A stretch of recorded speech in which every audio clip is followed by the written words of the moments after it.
Indians are not safe in Afghanistan. They could become targets of kidnapping. That's the message that came out of Kabul last night. The Indian mission in Afghanistan issued a new security advisory. It barely stopped short of asking Indians to leave the country.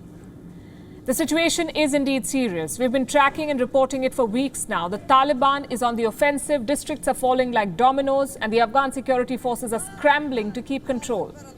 Now, there's a serious risk that Indians in Afghanistan could be caught in the crossfire. The Indian assessment of the situation in Afghanistan paints a dire picture.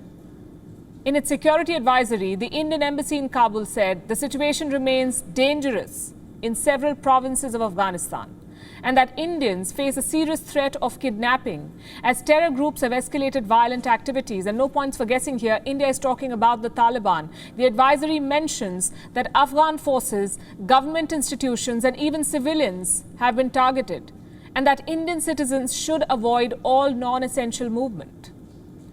They should remain discreet and maintain a high level of alertness. They should not take the same road to work every day. They've been advised to use different routes and to commute at different times. Basically, any predictable pattern of behavior or movement will put their lives at risk. That's how precarious the security situation is. So the obvious question, what are Indian citizens still doing in Afghanistan? Why are they risking their lives by staying there? The answer is this. America may be withdrawing troops, but India is not pulling out of its development commitments in Afghanistan. Despite the risks involved, India is pushing ahead with all its projects. So how many Indians are we talking about? More than 3,000.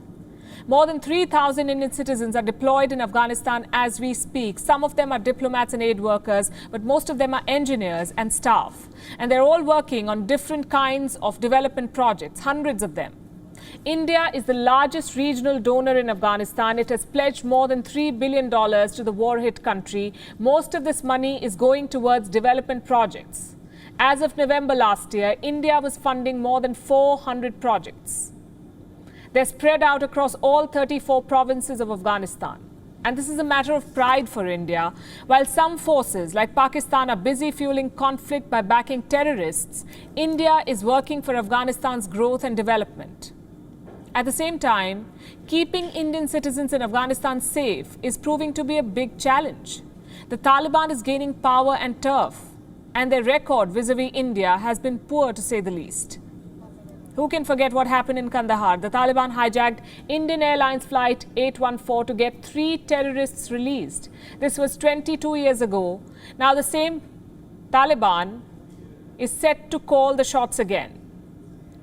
And this could cast a shadow on Indian development efforts.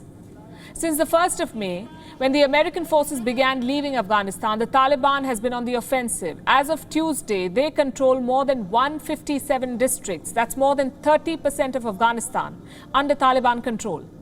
More than 30%. In the last 2 months alone, the Taliban has taken control of more than 80 districts. And they're not done yet. Multiple provincial capitals are under threat. While no province in Afghanistan has fallen yet, reports say a lot of them are surrounded by the Taliban. It's only a matter of time before they fall. This terrorist group is on the political high table now. World powers are engaging with the Taliban as a legitimate stakeholder, mostly because America has made a mess of the situation for 20 years and now wants to exit this costly war. But the repercussions will be suffered by the people and the neighbors of Afghanistan. So India is trying to adapt its strategy to this new reality. India is talking to the Taliban. Multiple reports confirm that an Indian delegation met with the Taliban in Doha, Qatar. We must underline here that India has not officially confirmed this meeting or these talks. But the recent visits of External Affairs Minister S. Jaishankar to Doha are raising questions. He went to Doha twice within a week. Did he meet the Taliban there? Yes, says a journalist from Afghanistan. He says Jaishankar met with 3 top leaders of the Taliban, including Mullah Baradar, who is a co-founder of the Taliban and one of the chief negotiators for the peace deal. Apparently, the Taliban assured India that future relations will not be dictated by Pakistan.